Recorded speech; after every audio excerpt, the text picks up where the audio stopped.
So we're here in Clovis, California, and we are going to set a new Kohler Highline Classic toilet here out in a little shop area.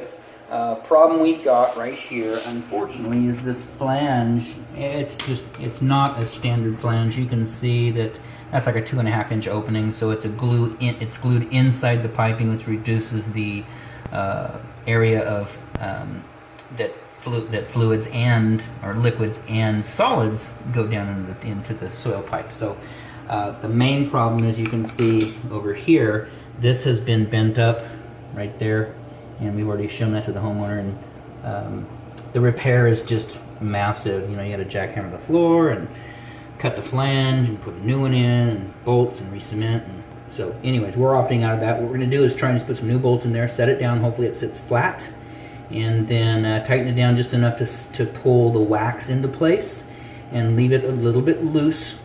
And then we've instructed the homeowner that, you know, you just got to be real gentle with this. You can't bounce it around, rock it around, nothing.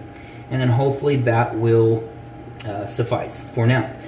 Long term, if you know it's an issue, you get leaking problems, or the flange does go ahead and crack if you bump it too hard or whatever happens, you got to replace it, and that's like half a day. So you're talking like $600 repair.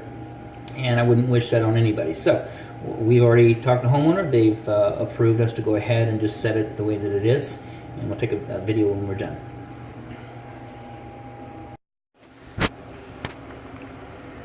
So still in Clovis, and another quick video just to show you what we've done here.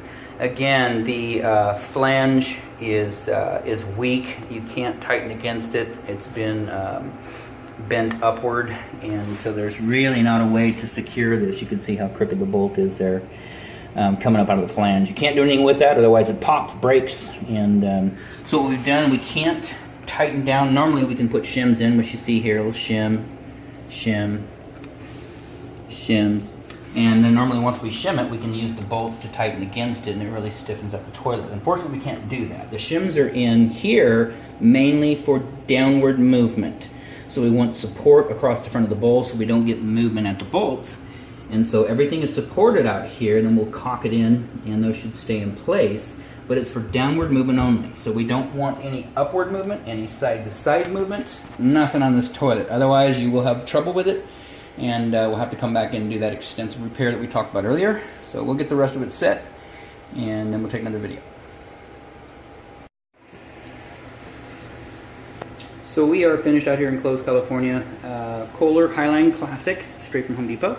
And we did replace the supply line. It's a braided stainless steel from Fluid Master, 20 inch, from a 3/8 compression over to the 7/8 connection at the toilet tank. We have tested this flushing to make sure there's no leaks around the bottom of the bowl.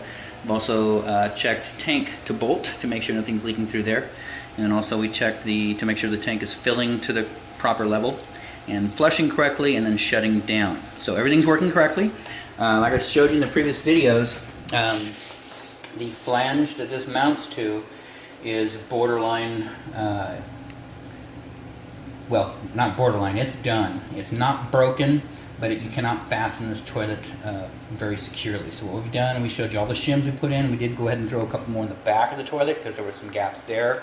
The main thing, you want to relieve any pressure, side to side, front to back, downward, upward, all of it. So it's shimmed pretty good, and then because of that, it's sitting up so high that you know, we've got a huge bead of DAP all the way around, a nice little tool to smooth it out.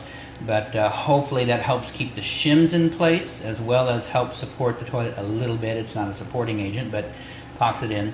So that's done. Let it dry 24 hours before you do any kind of mopping in here. Everything's working correctly. Like I say, just leave it, treat it real gentle, and you should be okay. As a side note, if you are an owner builder or a handyman or anybody else setting plumbing fixtures, please do us a favor. Use proper material and proper installation techniques. You damage things, and somewhere down the line someone has to pay for it. I don't mind, you know, I'm going to make money anyways, but the homeowner is the one that ultimately pays for it. So you know, sometimes it's better just to call a professional out. I know that nobody wants to spend money, but sometimes it's worth it. So do us a favor and either install it with the correct material or correct techniques, or hire someone to do it for you, and save us all a headache later. Outside of that, this installation is done.